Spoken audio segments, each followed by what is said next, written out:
हरिओम। ज्योतिष एवं साधना प्रकाश जन्म कुंडली किस प्रकार बनाई जाती है एवं आप इसे कैसे देखकर समझें, इसके लिए इस वीडियो का निर्माण किया जा रहा है।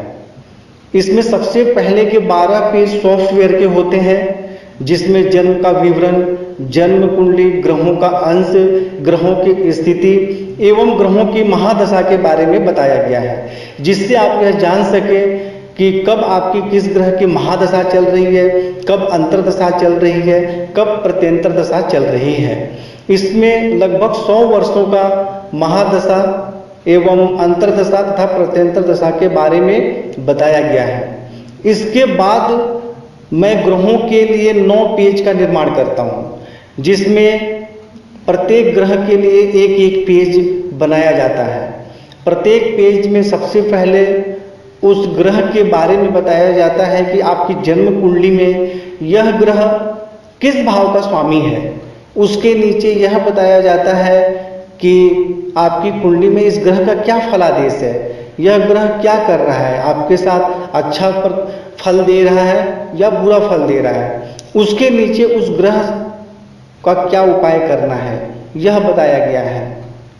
तो सबसे पहले आप यह देखें कि यह सबसे पहला पेज है जो कवर पेज है, उसके बाद से ये दूसरा पेज है और इस प्रकार से यह कुंडली मैं पहले आपको दिखा देता हूँ, फिर उसके बाद एक एक के बारे में विस्तार से चर्चा करेंगे। यहाँ तक ये सॉफ्टवेयर का पेज था, इसके बाद से यह मेरा फलादेश का पेज है। इस जन्म कुंडली में जो फलादेश मैं करता हूँ, यह मैं ग्रंथों के माध्यम, अपने ज्ञान एवं अनुभव के माध्यम से करता हूँ। यह सॉफ्टवेयर का फलादेश नहीं है। और इसमें आप देख रहे हैं 9 पेज, उसके बाद से सारांश और उसके बाद से कुछ सामान्य जानकारी दी गई है। अब हम प्रारंभ से स्टार्ट करते हैं। सबसे पहले यह पहला पेज है। प्रथम पेज में आप यहां देखें, जहां पे 0 लिखा हुआ है एवं पीले कलर से हाईलाइट किया गया है।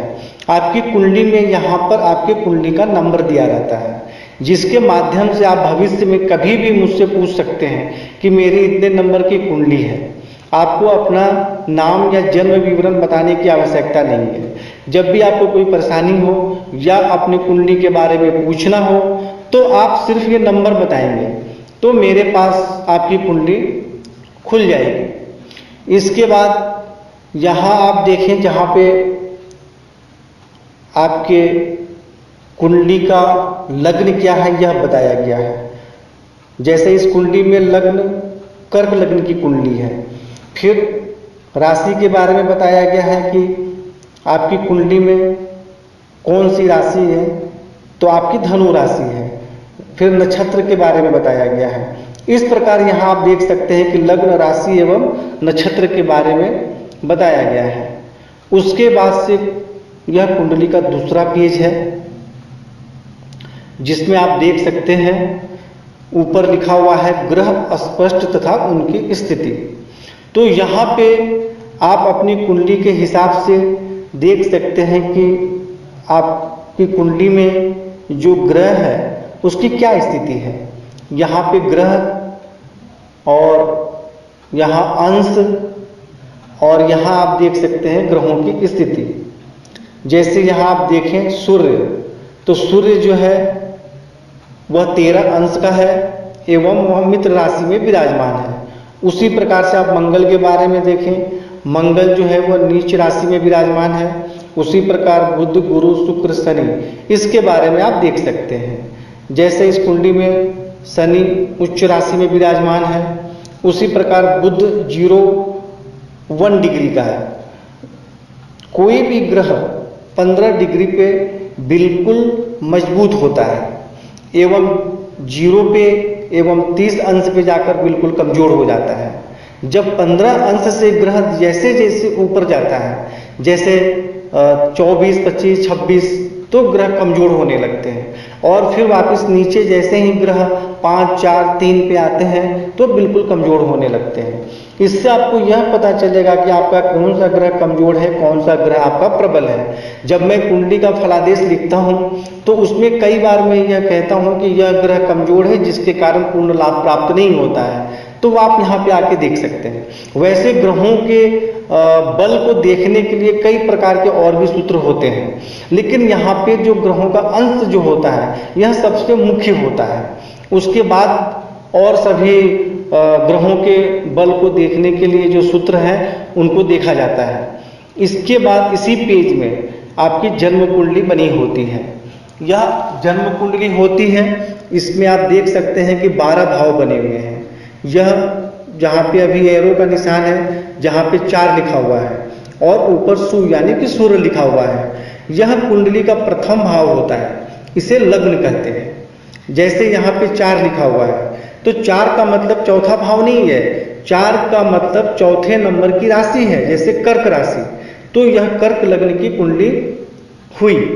अब यहाँ से यह दूसरा भाव होता है, तीसरा, चौथा, 5वां, 6ठा, 7वां, 8वां, 9वां, 10वां, 11वां, 12वां, इस प्रकार 12 भाव होते हैं। जैसे प्रथम भाव से हम अपने शारीरिक स्वास्थ्य, सौंदर्य, जीवन में उन्नति के बारे में देखते हैं। द्वितीय भाव से धन एवं कुटुंब के बारे में देखते हैं कि धन का संग्रह अपने पास कैसा होगा, कुटुंब का सुख कैसा प्राप्त होगा। तृतीय भाव से पराक्रम एवं भाई बहन के सुख के बारे में देखते हैं, विशेषकर छोटे भाई बहन के बारे में देखते हैं। चतुर्थ भाव जो होता है माता, जमीन, जायदाद, प्रॉपर्टी, घरेलू सुख, वाहन के बारे में देखते हैं। यहाँ से यह भी देखा जाता है कि ऐसे व्यक्ति अपने मातृभूमि में निवास करेंगे कि मातृभूमि से दूर निवास करेंगे। जैसे पंचम भाव से विद्या, बुद्धि एवं संतान के बारे में देखा जाता है। छठे भाव से रोग एवं शत्रु के बारे में देखा जाता है। ननिहाल पक्ष के बारे में भी देखा जाता है। सप्तम भाव से वैवाहिक जीवन के बारे में देखा जाता है, पति पत्नी का सुख कैसा होगा, वैवाहिक जीवन कैसा होगा। दैनिक रोजगार के लिए भी देखा जाता है और व्यापार करने के लिए भी सप्तम भाव देखा जाता है। अष्टम भाव से आयु के बारे में देखा जाता है।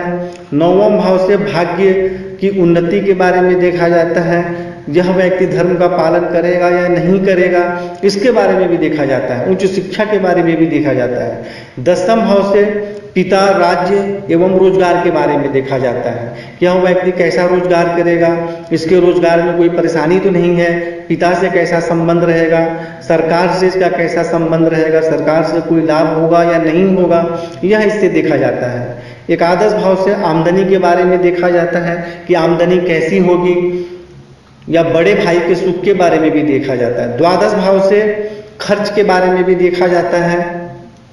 बाहरी स्थान से आपका कैसा संपर्क होगा, इसके बारे में भी देखा जाता है। इस प्रकार 12 भाव से अलग अलग चीज देखा जाता है, जिसके बारे में आप विस्तार से आगे पढ़ सकते हैं। और इसके बगल में चंद्र कुंडली बनी हुई है। चंद्र कुंडली का मतलब क्या होता है कि जो यह लग्न कुंडली होती है, इसमें चंद्रमा जिस भाव में होता है, जिस राशि में होता है, तो उस राशि को लग्न मान के बाकी सभी ग्रहों को लग्न कुंडली के हिसाब से ही स्थापित कर दिया जाता है, तो यह चंद्र कुंडली बन गई। अगर यहाँ पे सूर्य जहाँ विराजमान होते हैं और सूर्य को लग्न मानकर सारे ग्रहों को उस प्रकार से स्थापित कर दिया जाता है, तो वह सूर्य कुंडली हो जाती है। जैसे इस कुंडली में सूर्य कुंडली और लग्न कुंडली एक ही है और चंद्र कुंडली ये है। उसके बाद यहाँ नवमांश कुंडली के बारे में दिया रहता है और इस प्रकार यह सबसे मुख्य पेज होता है जो कि जन्म कुंडली का, जिसमें ग्रहों का अंश, उनकी स्थिति और जन्म कुंडली के बारे में आप देख सकते हैं। जन्म कुंडली में जो भी ग्रह जहाँ पे विराजमान होते हैं वहां से वह अलग अलग जगह पर दृष्टि डालते हैं, इसलिए एक ही ग्रह के कई प्रकार के फलादेश हो जाते हैं। कभी कोई ग्रह अपने मित्र के घर में विराजमान है, वह अच्छा फल देगा, और यदि वहां से शत्रु के घर में देख रहा है तो वहां अच्छा फल नहीं देगा। जैसे गुरु यहाँ बैठा हुआ है तो यहाँ का फल अलग हो जाएगा, यहाँ से गुरु यहाँ देखेंगे तो उसका फलादेश अलग हो जाएगा। फिर लग्न में देखेंगे इसका फलादेश अलग हो जाएगा, और तृतीय भाव में देखेंगे तो इसका फलादेश अलग हो जाएगा। इसलिए जन्म कुंडली में जब ग्रहों का फलादेश लिखा जाता है तो वहां पे आप देखेंगे कि एक ही ग्रहों के कई प्रकार के फलादेश हो गए। एक ही ग्रह कभी अच्छा भी फल दे रहा है, बुरा भी फल दे रहा है। इसका मुख्य कारण यही है कि ग्रह जहां जहां देखते हैं वहां पे अलग अलग प्रकार के फल देते हैं। कुंडली में यह भी एक विशेष देखने वाली बात है, जैसे आपको बताया गया कि पंचम भाव का स्वामी अगर कमजोर है या पीड़ित है या उसमें परेशानी के योग है तो सिर्फ उसके फलादेश को आखिरी निर्णय न माने। जैसे यदि पंचम भाव का स्वामी पीड़ित है लेकिन अगर पंचम भाव पे कोई शुभ ग्रह की दृष्टि पड़ रही है या पंचम भाव के मित्र की ग्रह की दृष्टि पड़ रही है तो फिर ज्यादा परेशानी नहीं होगी। इसलिए संपूर्ण फलादेश को पढ़ने के बाद ही आखिरी निर्णय लें, सिर्फ एक ही ग्रह के फलादेश को पढ़ के आखिरी निर्णय पर ना पहुंचे। इसके बाद कुंडली में जो यहाँ चलित कुंडली होती है जिसमें ग्रहों के विश्लेषण करते समय इसका अध्ययन किया जाता है। सुदर्शन चक्र होता है जिसमें कि लग्न कुंडली, चंद्र कुंडली और सूर्य कुंडली तीनों एक साथ बनाया गया है। इसके बाद मैत्री सारणी है कि कौन से ग्रह के कौन से मित्र होते हैं। यह आपको कब काम आएगा, जैसे किसी ग्रह की महादशा चल रही है और यदि उसके साथ जिस ग्रह की अंतर्दशा चल रही है यदि वह उसका मित्र होता है तो ज़्यादा अच्छा होता है, यदि शत्रु होता है तो कुछ सामान्य परेशानी होती है। और इसके बाद से सबसे मुख्य जो आपको हमेशा देखना है जीवन भर, यह है विंशोत्तरी दशा। हमारे ऋषियों ने हमारे जीवन को 120 वर्ष का माना एवं 9 ग्रहों को 120 साल में विभाजित कर दिया। जैसे आप इसमें देख सकते हैं कि शुक्र 20 वर्ष, सूर्य 6 वर्ष की महादशा होती है, चंद्रमा की 10 वर्ष की महादशा होती है, मंगल की 7 वर्ष की महादशा होती है, राहु की 18 वर्ष की महादशा होती है। तो सभी की कुंडली में शुक्र 20 वर्ष की ही महादशा आती है। सूर्य की महादशा यदि आएगी तो सभी की कुंडली में 6 वर्ष की ही आएगी। परंतु जब व्यक्ति का जन्म होता है उस समय यह देखा जाता है कि किस ग्रह की महादशा में इस व्यक्ति का जन्म हुआ। जैसे इनका जन्म शुक्र की महादशा में और राहु की अंतर्दशा में जन्म हुआ। अभी आप यहाँ देख सकते हैं कि 18 वर्ष के लिए राहु की महादशा प्रारंभ हो गई है। तो अब इसमें 2/10/2018 से लेके 1/10/2036 तक राहु की महादशा रहेगी। अब इस राहु में 9 ग्रह को विभाजित कर दिया जाता है। जैसे राहु में राहु 2/10/2018 से 14/6/2021 तक राहु में राहु की अंतर्दशा होगी। फिर उसके बाद से 14/6/2021 से लेके गुरु का आप देख सकते हैं 8/11/2023 तक राहु में गुरु की अंतर्दशा होगी। इस प्रकार राहु में 9 ग्रहों को विभाजित कर दिया जाता है एवं कब कब इसकी अंतर्दशा आएगी आप यहाँ देख सकते हैं। ग्रह के सामने जो समय लिखा गया है यह इसके समाप्त होने का समय है। जैसे राहु का सामने आप देख सकते हैं कि 14/5/2021 लिखा गया है। इसका मतलब कि राहु में राहु की अंतर्दशा इतने तारीख को समाप्त हो जाएगी, उसके बाद गुरु की अंतर्दशा प्रारंभ होगी। अब ये जो महादशा है राहु और इसके अंदर जो 9 ग्रहों की अंतर्दशा है इसके बारे में विस्तार से 100 वर्षों के बारे में नीचे दिया गया है। आप यहाँ देख सकते हैं जैसे अभी राहु में राहु की अंतर्दशा चल रही है तो आप यहाँ देखें राहु है और राहु में राहु 2/10/2018 से 14/6/2021 तक चलेगा। अब राहु में राहु फिर राहु में 9 ग्रह विभाजित हो गए। जैसे यहाँ पे राहु में राहु, राहु में बुध, राहु में राहु और राहु में अभी केतु चल रहा है। इस प्रकार आप इसको देख सकते हैं। आप 2-4 बार इसे देखेंगे तो धीरे धीरे आपको समझ में आ जाएगा। और वैसे भी जब आपके पास कुंडली पहुंचती है तो हम विस्तार से इसके बारे में चर्चा करते हैं ताकि आप सही प्रकार से समझ सकें। इसके बाद नीचे यहाँ पे 7.5 के बारे में बताया गया है कि आपके जीवन में कब कब 7.5 या ढैया आएगी, उसके हिसाब से आप उसका उपाय कर सकते हैं। अब यहाँ से प्रारंभ होता है हमारा विश्लेषण, जिसमें 9 ग्रहों का अलग अलग पेज बनाया गया है। सबसे पहले आप देखिए यहाँ पे यह सूर्य का पेज बनाया गया है। तो सबसे पहले ऊपर जो लिखा गया है वो मैं आपको बड़ा करके दिखाता हूँ। देखिए तो सबसे पहले यहाँ पे इस लग्न की कुंडली के लिए सूर्य किसका स्वामी है यह बताया गया है। जैसे सूर्य आपकी कुंडली में धन एवं कुटुंब के स्वामी होते हैं, सूर्य बलवान हो तो राज्य में अधिकार प्राप्त होता है, सूर्य आपकी दशा में धन एवं कुटुंब का श्रेष्ठ सुख देते हैं, सूर्य आपकी कुंडली में सामान्य मार्केश होते हैं। अब यहाँ पे हम देखेंगे नीचे सूर्य का फलादेश क्या है, इस कुंडली में सूर्य कर क्या रहा है। ऊपर तो यह हो गया कि इस लग्न की कुंडली में सूर्य इस भाव के स्वामी होते हैं, लेकिन अब यहाँ पे किस भाव में विराजमान होकर क्या फल दे रहे हैं वह यहाँ बताया गया है। उसके बाद से जैसे यहाँ आप देख सकते हैं कि सूर्य का फलादेश तो लिख दिया गया, लेकिन फिर यहाँ क्या है कि सूर्य पर शनि की दृष्टि है, जिसके कारण सूर्य से संबंधित लाभ में परेशानी होती है, जिसके कारण पूर्ण फल प्राप्त नहीं होता है। यानी कि जिस ग्रह का फलादेश भी लिखा जाता है एवं उसके साथ कोई ग्रह संबंध स्थापित करके कोई अच्छा बुरा फल दे रहा है, उसके बारे में भी आपको यहाँ बता दिया जाता है। उसके बाद से उसके नीचे आपको उसका उपाय बताया जाता है कि भाई आपकी कुंडली में सूर्य की जो स्थिति है उसके लिए आपको क्या उपाय करना चाहिए। जन्म कुंडली में जो पीले कलर से हाईलाइट किए गए हैं वही उपाय आपको करने हैं, बाकी उपाय नहीं करने हैं। हालांकि इस कुंडली में सभी ग्रहों का मंत्र भी दिया गया रहता है, उनकी नक्षत्र भी दिया गया है कि जैसे उस ग्रह से संबंधित उपाय आपको प्रारंभ करना हो या रत्न धारण करना हो तो आप उससे संबंधित नक्षत्र में उपाय प्रारंभ कर सकते हैं। और प्रत्येक ग्रह का उपाय किस दिन से प्रारंभ करना है यह भी इसमें प्रत्येक पेज में बताया गया है।